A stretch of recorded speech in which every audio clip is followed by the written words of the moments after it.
ने एक बार फिर रूस को चेताया है। ज़ेलेंस्की ने कहा कि शांति पर सार्थक बातचीत ही एकमात्र हल है। उन्होंने रूस के पास अपनी गलतियों से होने वाले नुकसान को कम करने का एकमात्र मौका है। और इस बीच आपको बता दें कि यूक्रेन में कुछ हथियार ऐसे हैं जिनकी चर्चा पूरी दुनिया में हो रही है। यूक्रेन के पास ऐसे गेम चेंजर हथियार आ चुके हैं जिनके शुरुआती नतीजों ने ही इस युद्ध का रुख मोड़कर रख दिया है।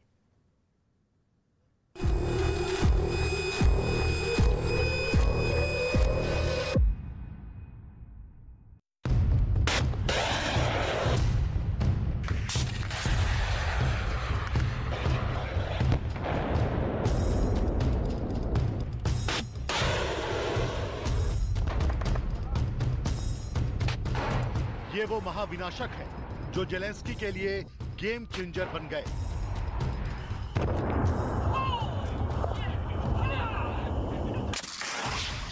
ये यूक्रेन के लिए रूस को रोकने वाला सबसे बड़े हथियार है।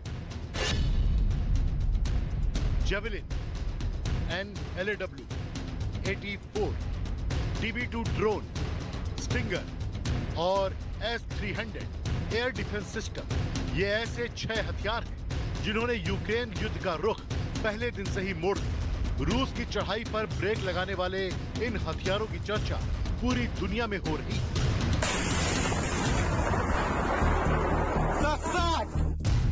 23 और 24 फरवरी की रात शुरू हुए यूक्रेन युद्ध की असली स्क्रिप्ट यही हथियार लिख रहे हैं। इसलिए दिल थाम कर बैठिए, ऐसे धमाकों भरी रिपोर्ट में अभी और जबरदस्त ब्लास्ट होने वाले हैं जो आपको यूक्रेन युद्ध में ज़ेलेंस्की की असली ताकत और रूस की बारीक कमियों को समझने में मदद करेंगे।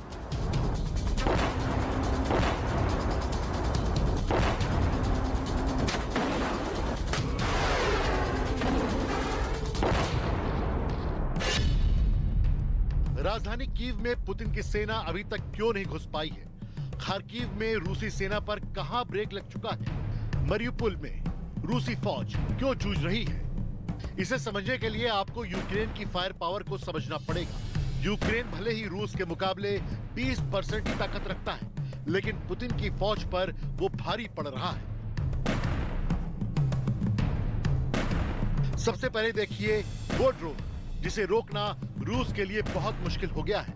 यह है यूक्रेन का TB2 ड्रोन जो उसने तुर्की से खरीदा था। TB2 की खासियत समझने से पहले उसका जलवा देखिए।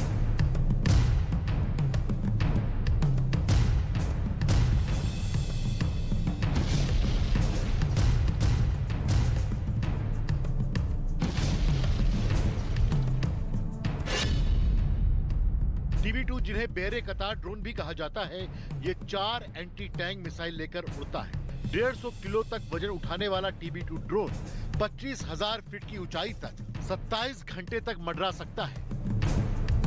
यूक्रेन के पास ऐसे 20 ड्रोन हैं, लेकिन रूस का दावा है कि कई TB2 ड्रोन वो मार चुका है। लेकिन सच ये है कि अब तक इस ड्रोन ने रूस की नाक में दम किया हुआ है। उसके कई टैंक इस ड्रोन के हमले में खत्म हो चुके हैं। 2020 में अजरबैजान और आर्मेनिया के बीच हुए युद्ध में भी TB2 ने बहुत कहर मचाया था। अजरबैजान की जीत के पीछे TB2 का सबसे बड़ा रोल था। इसलिए जब यूक्रेन में रूस के बढ़ते टैंक काफिलों पर आसमान से अटैक होता है तो उसके पास भी इनसे बचने का कोई जवाब नहीं होता। टॉप एंगल से गिरने वाली मिसाइल रूसी टैंकों और बख्तरबंद गाड़ियों को बचने का कोई मौका नहीं देती। लेकिन टॉप एंगल शॉट को लेकर रूस का सबसे बड़ा डर TB2 ड्रोन ही नहीं, वो man portable anti tank missile भी है जिसने रूस के सैकड़ों टैंकों को तबाह कर दिया। यूक्रेन की फौज और मिलिशिया इस वक्त 3 तरह के एंटी टैंक वेपन सिस्टम्स का इस्तेमाल कर रही है। इसमें पहला है अमेरिका से मिला javelin anti tank guided missile system जिसकी रेंज 4 किलोमीटर है। ब्रिटेन से मिला NLAW सिस्टम यानी next generation light anti tank weapon, range 800 metre है। ये दोनों टॉप एंगल अटैक वाली मिसाइल है। तीसरा है स्वीडन से मिला 84 रॉकेट लॉन्चर। 600 मीटर रेंज वाले इस सिस्टम का इस्तेमाल अमेरिकी सेना ने अफगानिस्तान में भी किया है। सबसे पहले देखिए कि जेवलिन क्या कर सकती है। ये फायर एंड फॉरगेट सिस्टम है, यानी एक के बाद दागो और भूल जाओ।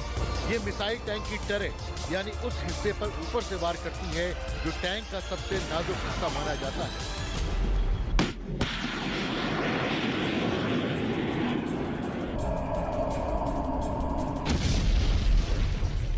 टॉप एंगल शॉट से रूस के ही नहीं किसी भी टैंक के लिए बचने की ना के बराबर चांस होते हैं। अमेरिका 90 के दशक से इस मिसाइल का इस्तेमाल कर रहा है, लेकिन 2013 में अमेरिकी जेवलिन का नया वर्जन भारत के साथ तैयार करना चाहता था। हालांकि तकनीकी ट्रांसफर को लेकर बात नहीं बनी। साथ ही भारत तब अपनी एंटी टैंक मिसाइल भी तैयार कर रहा था।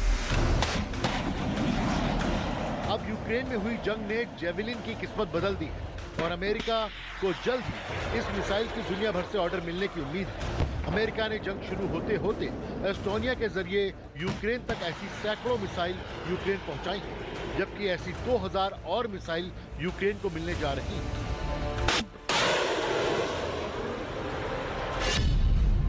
यूक्रेन में जेवलिन का स्ट्राइक रेट 90% से ज्यादा है। शुरुआती दिनों में ही जब यूक्रेन ने 300 जेवलिन फायर की तो इसने 280 रूसी टैंक या बाकी बख्तरबंद गाड़ियां ध्वस्त कर दी।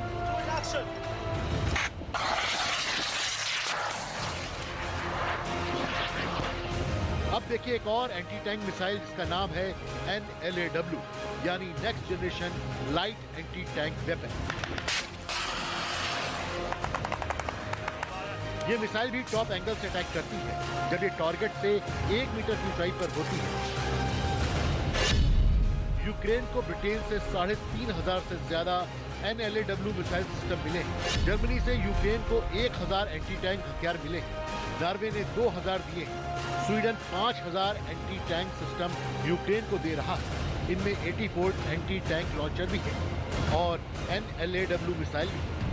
NLAW ऐसा सिस्टम है जिसमें इस मिसाइल के फायर करने वाले सैनिक को 3 सेकंड तक इसे ट्रैक करना पड़ता है और फिर उसके बाद ये अपने आप टारगेट यानी टैंक तक पहुंचती है और फिर उसके 1 मीटर की ऊंचाई को पहुंचकर आखिरी हमला करती है। 12.5 किलो के इस मिसाइल को लाने जाने में कोई दिक्कत नहीं है और रेंज चाहे 800 मीटर हो या 20 मीटर। NLAW इन दूरियों के लिए एक परफेक्ट हथियार कहा जाता है।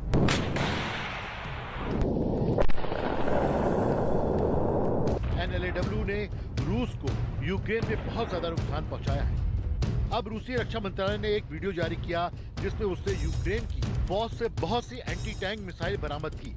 रूस ने ये हथियार कहां पकड़े उससे लोकेशन नहीं बताई, लेकिन ये man portable anti tank system इस वक्त यूक्रेन युद्ध में रूस का सबसे ज्यादा खून बहा रहे हैं।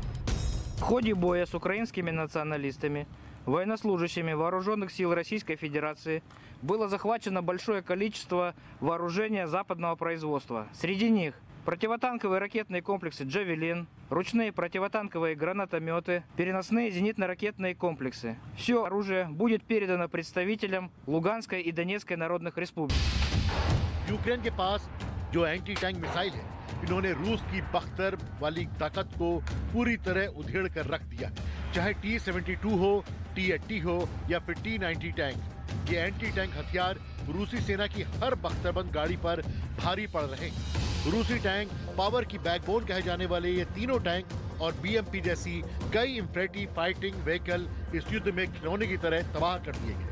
ऐसे ही हमले और मिसाइलों को देखकर रूस की फौज कई जगह अपने टैंक और बख्तरबंद गाड़ी छोड़कर भी भागी। Він великий, але його складно оцінити, коли ви не у нас і не розумієте до кінця, просто не знаєте. І тут немає ніяких до вас питань. Просто обсяг, який ви нам даєте на тиждень, ми використовуємо за 20 годин. Граждане России, любой из вас, кто имеет доступ к правдивой информации, уже мог осознать, чем закончится эта война для вашей страны. Позором, бедностью, многолетней изоляцией. 84 रॉकेट लॉन्चर को देखें तो इसने भी रूस के सामने सबसे बड़ा चैलेंज पेश किया। एक इन्फेंट्री वेपन सिस्टम के तहत अब यूक्रेन की हर प्लाटून को इससे लैस किया जा रहा है। 84 ऐसा सिस्टम है जो भले टैंक को टॉप एंगल अटैक न करे, लेकिन इससे लैस होकर एक फौजी इतना खतरनाक हो जाता है कि लगातार हमले के जरिए किसी भी बढ़ते हुए काफिले को रोक सकता है। या हाई प्रोफाइल टारगेट पर वार कर सकता है। 84 मिलीमीटर के गोले के साथ 84 600 मीटर तक वार करता है। वजन 10 किलो से भी कम होने की वजह से ये एक तेजी से मूव करने वाले दस्ते का मनपसंद हथियार बन जाता है। जंग शुरू होने से पहले ही यूक्रेन की फौज इन नए हथियारों को चलाने की ट्रेनिंग ब्रिटेन और अमेरिका की फौज से लेने लगी थी।